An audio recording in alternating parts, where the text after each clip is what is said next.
Right now, the NASCAR industry is in the midst of its merry off-season and happy Christmas.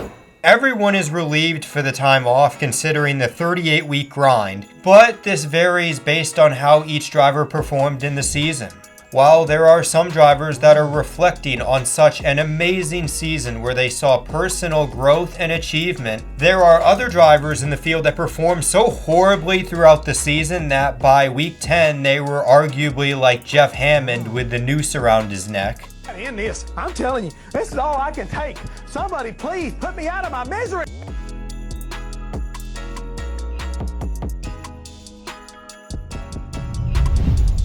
NRF Productions presents every NASCAR driver's 2024 season summarized in one statement.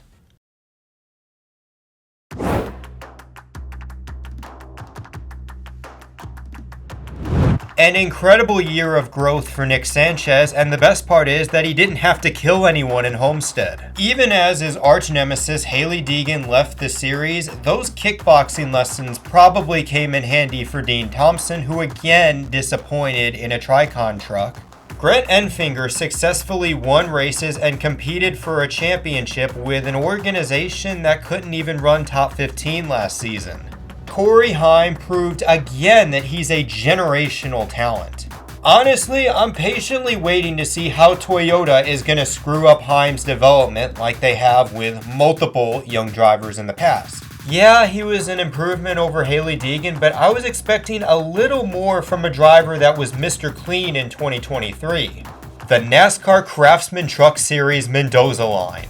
My bold prediction for Tanner Gray next season is that he is not going to win a race, but this time he'll finish 11th in points, just narrowly missing the playoffs. Imagine having Jeff Hensley as crew chief and not winning a race, while Corey Heim completely lights the truck series on fire. Maybe Taylor Gray is the next Harrison Burton, but it was rather disappointing to see him do just okay at Tricon. 2024 proved that Tyler Ankrum still has a lot of tread left as a driver, and maybe next season he can step up to become that number one guy for McNally. He'll have massive shoes to fill because Christian Eckes was arguably the best driver in the truck series in 2024, yet because Ty Majeski is so elite at Phoenix, he unfortunately had to settle for a third place points finish. Ty Dillon at this point is just a placeholder driver, and that's what he's going to be at Kaulig before Daniel Suarez takes over that car in 2026. Lawless Allen is kind of the poster child of the new truck series. He's one of the rich kids with money that's going to bring in the funding and occasionally get a top 10 at Talladega. I'm sure someone before the Milwaukee race told Lane Riggs to break a leg. Instead, he dislocated his shoulder, which was the first win that really propelled a second half surge for the Rookie of the Year. Bailey Curry is the biggest disappointment of the 2024 Truck Series season. Those marvelous runs and flashes of potential in 2023 were just nowhere to be found in this season. It's not exactly a good season when your highlight is being wrecked and sent to the hospital by one of the 18-year-old rich kids that has no respect for anyone in this series. Daniel Dye in his sophomore season didn't drive like a nut job, which gained not only the admiration of NASCAR industry members, but of course Michael Waltrip. This 46 team with Thad Moffitt was out of the groove all season long. Despite many technical changes and having a beautiful paint scheme, it's safe to say, performance-wise, that Stuart Friesen and Helmar Racing are mid! When looking at his stats, Timmy Hill quietly impressed with one top 10 and a decent average finish of 21.1. That's something that they can build on entering the 2025 season. Rajah Caruth shattered the glass ceiling with his first win in NASCAR competition at Las Vegas. While he didn't shatter any glasses in terms of the championship, 2025 is rather promising and should be the biggest test of Rajah Caruth's career. Freedom Racing's got a lot of work to do to become more competitive in 2025. Chase Purdy again was irrelevant and outshadowed by teammates. Matt Crafton is living proof that race car driver is a depreciating skill set. Father Time was brutal to him in 2024 and expect him to continue to regress until he eventually just fizzles out into irrelevancy. Ty Majeski's 2024 was basically a watered-down version of Donald Trump's. After narrowly surviving due to some outside luck, Ty Majeski would have the biggest win of his life to complete his career comeback and become the 2024 NASCAR Craftsman Truck Series champion. Is it really a surprise to anyone that Ben Rhodes had a championship hangover? But don't you worry, because Ben Rhodes is probably going to win a regular season race, get reunited with Rich Lucius at some point in the playoffs, and then become the series champion, which will solidify him basically as the odd year Truck Series version of Joey Logano. Clip it.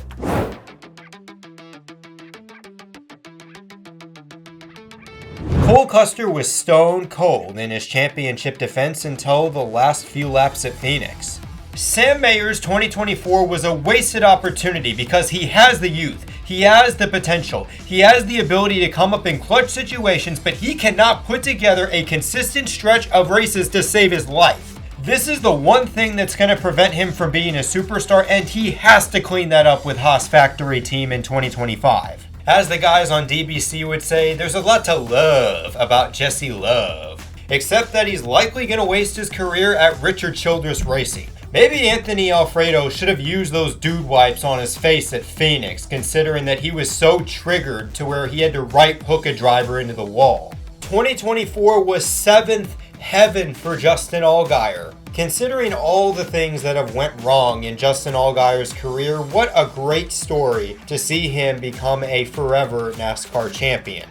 Sammy Smith is going to be under a lot of pressure in 2025, not because his performance has been kind of mid.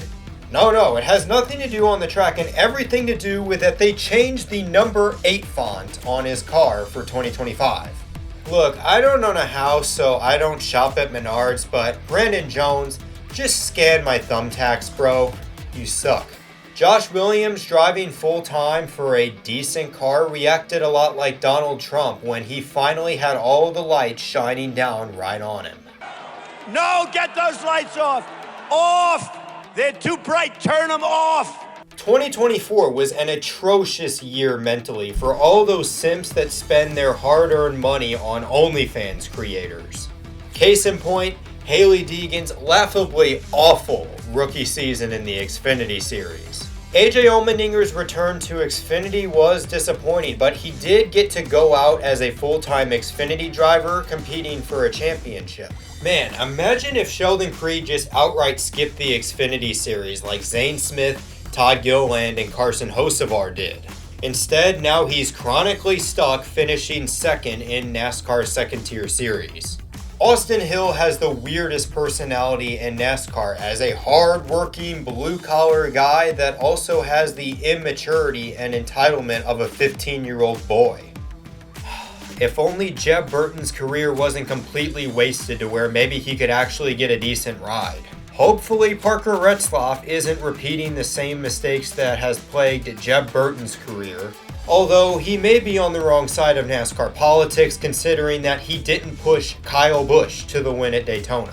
Even though Embarrassin' Burton won, my opinion remains unchanged on Matt DiBenedetto. He can drive a race car, and it's a shame that no top series owner really believes in him like Matt DiBenedetto believes in himself. My thoughts on Ryan Sieg's 2024 is short, just like the distance between him winning a race and coming up just short in one of the closest finishes in Xfinity history.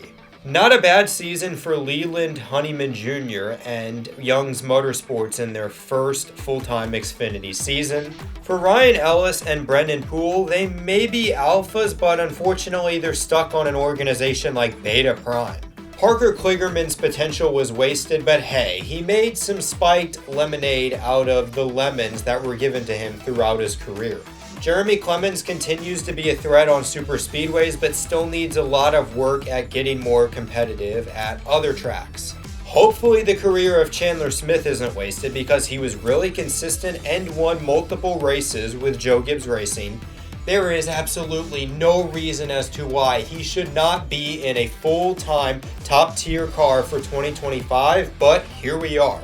Shane Van Gisbergen is a great personality for NASCAR, and hopefully the success he got in Xfinity translates over to Cup. It baffles me that we have so many talented drivers that never make it to the Cup Series, but yet Riley Herbst, after underachieving, pops off in 2 races, and now he's going to 2311.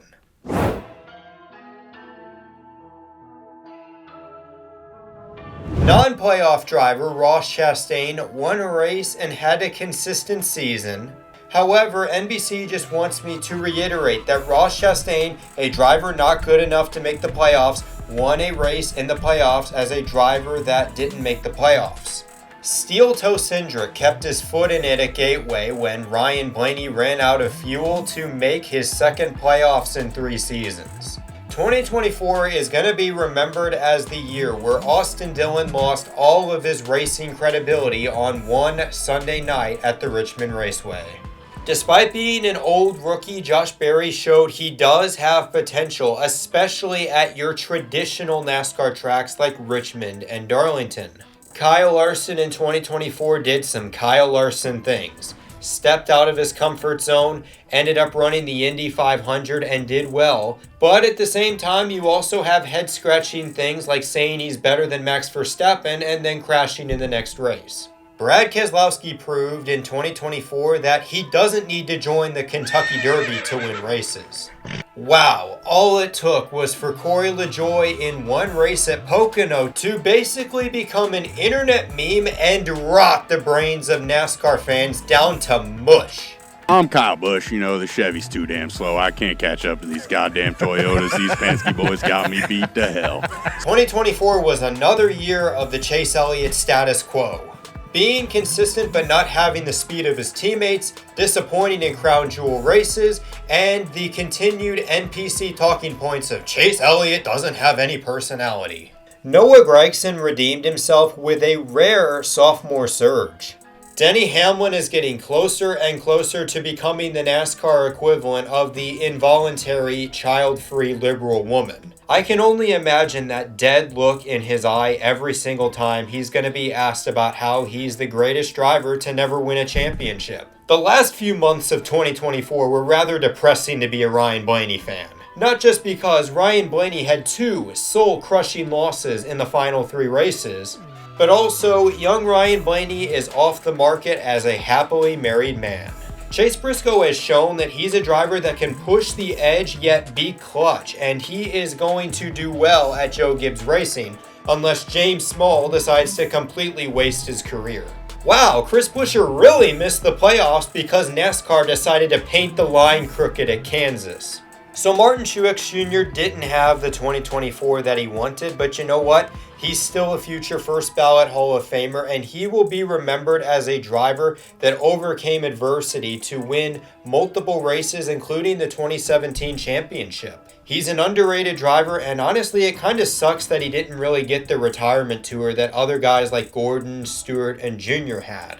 Despite being consistent all year, Christopher Bell's 2024 was derailed by Smokin' Joe and channeling his inner Ross Chastain at Martinsville. 3 subpar years at the Wood Brothers for embarrassing Harrison Burton, but nobody's going to remember that, especially because Harrison Burton won the Wood Brothers their 100th race on the back of a smooth call from Lee Diffie. Look, you can cry all you want about the NASCAR playoff format and that the 14th place driver in the regular season standings got it done. But you know what? Smokin' Joe can't hear you because of his loud burnout at the end of Phoenix to win his 3rd NASCAR Cup Series championship. There is no doubt that Joey Logano and Paul Wolfe are right now the team to beat. Yeah, Bubba Wallace improved, but it was another year with no wins and no playoffs while Tyler Reddick keeps moving the goalposts for what is possible at 2311. Bubba Wallace has to step it up in 2025. Thankfully, the 24 in 2024 didn't happen because William Byron winning the championship would have forever had an asterisk based on what happened at the end of Martinsville. Honestly, Daniel Hemrick wasn't that bad for Kaulig Racing this season. That's just who he is as a driver. He's a consistent guy that gets you results, but he's not the face of a franchise. Honestly, this was a regressive year for Michael McDowell. He made so many bonehead moves because he felt like he had to do it. Plus, Todd Gilliland at Front Row Motorsports really took the reins as that top guy.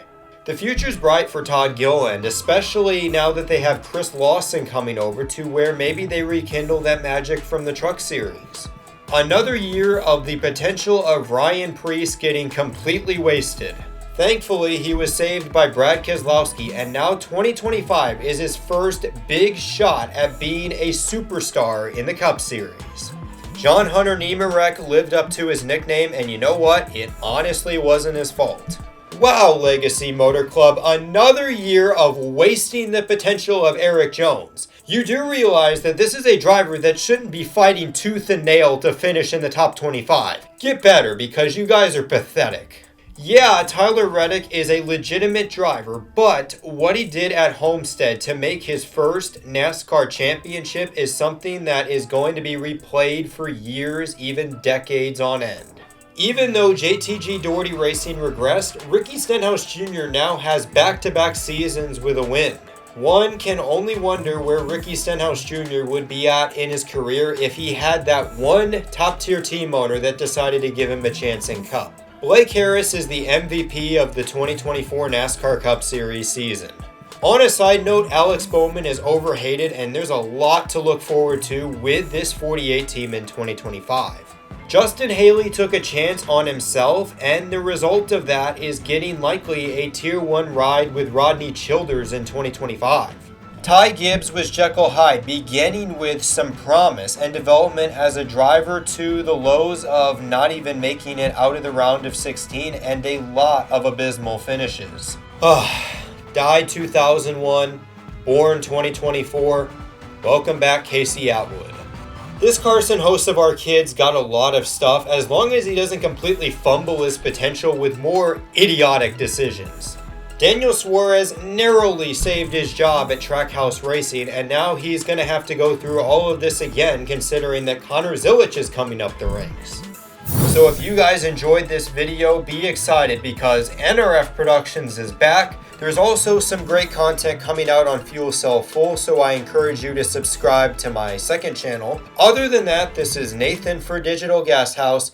Life's a beach, and then you drive.